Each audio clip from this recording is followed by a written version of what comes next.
കർത്താവിൻ്റെ പരിശുദ്ധമായ നാമം വാഴ്ത്തപ്പെടുമാറാകട്ടെ. അനുഗ്രഹിക്കപ്പെട്ട ഈ നല്ല പ്രഭാതത്തിനായിട്ട് കർത്താവിന് സ്തോത്രം ചെയ്യുന്നു. ഈ പ്രഭാത സന്ദേശം കേൾക്കുന്ന എല്ലാ പ്രിയപ്പെട്ടവർക്കും വീണ്ടും വരുന്നവനായ ക്രിസ്തയേശുവിൻ്റെ നാമത്തിൽ എൻ്റെ പ്രഭാത വന്ദനങ്ങളെ നിമിഷം അർപ്പിക്കുക. പ്രാർത്ഥനയോട് ദൈവാസികത്തോടുകൂടി ഈ സന്ദേശത്തിലേക്ക് നിങ്ങളുടെ ശ്രദ്ധയിൽ തിരിക്കുന്നു. എബ്രായർക്ക് എഴുതിയ ലേഖനം 13-ാം അധ്യായം അതിൻ്റെ 16-ാമത് വാക്യം. നന്മ ചെയ്യുവാനും കൂട്ടായ്മ കാണിക്കുവാനും മറക്കരുത്, ഈ വക യാഗത്തിലല്ലോ ദൈവം പ്രസാദിക്കുന്നത്. പടിനിമത്തിനകത്ത് യാഗങ്ങളുടെ ഒരു വലിയ നിര നമുക്ക് കാണുവാൻ തക്കവണ്ണം കഴിയും, അല്ലേ? എന്തിനും ഏതിനും യാഗമാണ്. യാഗത്തിലൂടെ പരിഹാരം പടിനിമത്തിനകത്തുണ്ടാകും. പാപത്തിനും മറ്റ് പാപം ചെയ്താൽ അതിന് പ്രതിഫലമായി അല്ലെങ്കിൽ അതിന് പകരമായിട്ട് നമുക്ക് യാഗം കഴിച്ച് രക്ഷപ്പെടുവാൻ കഴിയുന്നൊരു ഓപ്ഷൻ പഴയ നിയമത്തിനകത്തുണ്ടായിരുന്നു. എന്നാൽ പുതിയ നിയമത്തിൽ അങ്ങനെ ഒരു ഓപ്ഷൻ നമുക്കില്ല. രക്ഷപ്പെടുവാൻ ഒരു മാർഗം യാഗത്തിലൂടെയില്ല. കാര്യം ഒരേ ഒരു യാഗമാണ് നമുക്ക് പുതിയ നിയമത്തിൽ കാണുവാൻ കഴിയുന്നത്. യേശു കർത്താവിൻ്റെ പരമയാഗമാണ്. മരണത്തിലൂടെ നമുക്ക് ലഭ്യമായ വീണ്ടെടുപ്പ് എന്നൊരു വലിയ യാഗം യേശു കർത്താവ് ഒരിക്കലായിട്ട് നടത്തി എന്നേക്കുമുള്ള പാപപരിഹാരത്തിനൊരു വീണ്ടെടുപ്പ് സാധ്യമാക്കുവാൻ തക്കവണ്ണം ഇടവന്നു. പ്രാകാരത്തിൽ കടന്നിരുന്ന മനുഷ്യതലമുറയെ വിശുദ്ധ സ്ഥലത്തേക്ക് അടുപ്പിക്കുന്ന യാഗമായിരുന്നു യേശു കർത്താവ് കാൽവറി ക്രൂശിൽ നടത്തിയ യാഗമെന്ന് പറയുന്നത്, അല്ലേ? എന്നാൽ യാഗങ്ങളെ കൊണ്ട് എന്താണ് ഒരു ഉപയോഗം എന്ന് പറയുന്നത്? പഴയ നിയമത്തിനകത്ത് ന്യായപ്രമാണത്തിലൂടെ യാഗങ്ങൾ വെച്ചിരുന്ന ദൈവത്തോട് മനുഷ്യരെ അടുപ്പിക്കാൻ വേണ്ടിയാണെന്നുള്ളത് വ്യക്തമാണ്. എന്നാൽ ഇവിടെ നമ്മൾ വായിച്ച വാക്യത്തിനകത്ത് നിന്ന് അതിന് മുമ്പിലത്തെ വാക്യം നമ്മൾ വായിക്കുന്ന സമയത്ത് അവിടെ ഇങ്ങനെ നമുക്ക് കാണുവാൻ കഴിയും. അതുകൊണ്ട് അവൻ മുഖാന്തരം നാം ദൈവത്തിന് അവൻ്റെ നാമത്തെ ഏറ്റുപറയുന്ന അധരഫലമെന്ന സ്തോത്രയാഗം ഇടവിടാതെ അർപ്പിക്കുക. അപ്പോൾ പുതിയ നിയമത്തിൽ നമുക്ക് നൽകാൻ കഴിയുന്നൊരു യാഗമാണ് അധരഫലമെന്ന സ്തോത്രയാഗം. നമ്മൾ ദൈവത്തിന് എന്ത് ചെയ്യണം? അർപ്പിക്കണം. അടുത്ത് പറയുന്ന ഭാഗമാണ് നമ്മൾ വായിച്ചത്, അല്ലേ? നന്മ ചെയ്യുവാനും കൂട്ടായ്മ കാണിക്കുവാനും മറക്കരുത്, ഈ വക യാഗത്തിലല്ലോ ദൈവം പ്രസാദിക്കുന്നത്. അപ്പം അധരഫലം എന്നതൊരു സ്തോത്രയാഗമാണ്. നമ്മൾ നാവ് കൊണ്ട് ദൈവത്തിന് അർപ്പിക്കുന്ന സ്തുതിയും സ്തോത്രങ്ങളും പഴയ നിയമത്തിൽ യാഗങ്ങളോട് സമമാക്കി അതിനെ പറയുന്നുണ്ട്. എന്നാൽ ആ യാഗത്തിൽ ദൈവം പ്രസാദിക്കുന്നു എന്നുള്ളത് സത്യമാണ്. എങ്കിലും അടുത്ത് വേറൊരു യാഗത്തെക്കുറിച്ച് പറയുക. നന്മ കാണിക്കുവാൻ, നന്മ ചെയ്യുവാനും കൂട്ടായ്മ കാണിക്കുവാൻ എന്ത് ചെയ്യരുത്?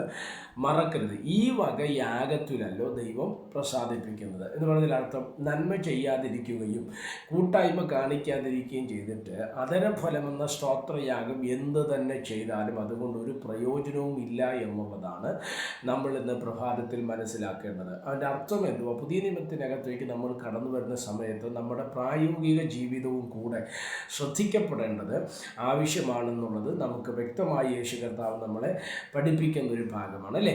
യേശു കർത്താവിൻ്റെ ഗിരിപ്രഭാഷണങ്ങളൊക്കെ നമ്മൾ ശ്രദ്ധിക്കുമ്പോൾ മനുഷ്യരോടുള്ള ബന്ധത്തിൽ നമ്മൾ എന്തൊക്കെയാണ് ചെയ്യേണ്ടത് എന്നുള്ളത് വ്യക്തമായിട്ട് നമ്മൾ മനസ്സിലാക്കപ്പെടുന്നുണ്ട്, അല്ലേ?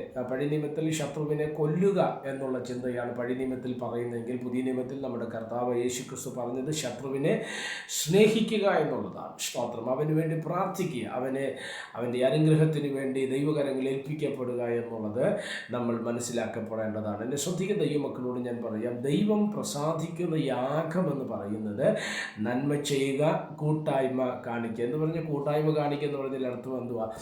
മറ്റുള്ളവരോട് നമ്മൾ കണക്ട് ചെയ്ത് ഫെലോഷിപ്പ് എന്നാണ് ആ വാക്കിന് നമുക്ക് പറയാൻ കഴിയുന്ന ഏറ്റവും നല്ല പ്രയോഗമെന്ന് പറയുന്നത്. മറ്റുള്ളവരുമായിട്ട് നമ്മൾ കൂട്ടായ്മ, അത് പ്രാർത്ഥനയിലാകട്ടെ, ആത്മീക വിഷയങ്ങളിലാകട്ടെ, ഭൗതിക വിഷയങ്ങളിലാകട്ടെ, സ്തോത്രമല്ലേ, ദൈവത്തോട് നമ്മൾ, മനുഷ്യരോട് നമ്മൾ കൂട്ടായ്മ ആചരിക്കണം എന്ന് പഠിപ്പിക്കുന്നു. അതുപോലെ തന്നെ നന്മ ചെയ്യുവാൻ ദൈവം നമ്മളെ പഠിപ്പിക്കുകയാണ്. നന്മ ചെയ്യണം. നമ്മൾ നന്മ ചെയ്യുവാൻ അറിഞ്ഞിട്ടും ഇല്ലെങ്കിൽ അർഹതയുള്ളവർക്ക് അത് ചെയ്യാതിരിക്കുന്നുവെങ്കിൽ അത് പാപമെന്ന് ബൈബിൾ നമ്മെ പഠിപ്പിക്കുന്നു. അതുകൊണ്ട് നന്മ ചെയ്യുക, കൂട്ടായ്മ കാണിക്കുക, ഈ വക യാഗത്തിലാണ് ദൈവം പ്രസാദിക്കുന്നത്. ആ ദൈവത്തിന് പ്രസാദമുള്ള യാഗം അർപ്പിച്ച് മുന്നോട്ട് പോകുവാൻ കർത്താവിൻ്റെ ആത്മാവ് നമ്മളെല്ലാവരെയും സഹായിക്കട്ടെ. പ്രവൃത്തികൾ കൊണ്ട് മാത്രം നടക്കത്തില്ല.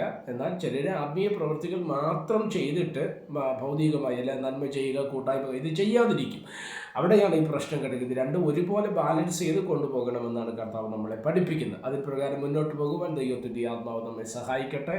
പ്രാർത്ഥിക്കാം. പരിശുദ്ധനായ ദൈവമേ, സ്വർഗീയ പിതാവേ, സന്ദേശത്തിനാണ് സ്വാതന്ത്ര്യം ചെയ്യുന്നു. ഈ സന്ദേശം കേൾക്കുന്ന എല്ലാ പ്രിയപ്പെട്ടവരെ തുർക്കരങ്ങൾ തരികയാണ്. അവിടുത്തെ ചെറുകടി മറയ്ക്കുകയും സഹായിക്കുകയും അനുഗ്രഹിക്കുകയും ചെയ്യണം. ആത്മീക ഭൗതിക നന്മകളാൽ ദൈവം ഞങ്ങളെ നിറച്ച് അനുഗ്രഹിക്കേണ്ടതിനായി പ്രാർത്ഥിക്കുന്നു. സമസ്തവും തൃക്കരങ്ങളിൽ ഏൽപ്പിക്കുന്നു. കൂടെ ഇരിക്കണം. മഹത്വം അങ്ങേക്ക് യേശു കർത്താവിൻ്റെ നാമത്തിൽ തന്നെ. ആമേൻ. എല്ലാവരെയും ദൈവം അനുഗ്രഹിക്കട്ടെ. God bless you.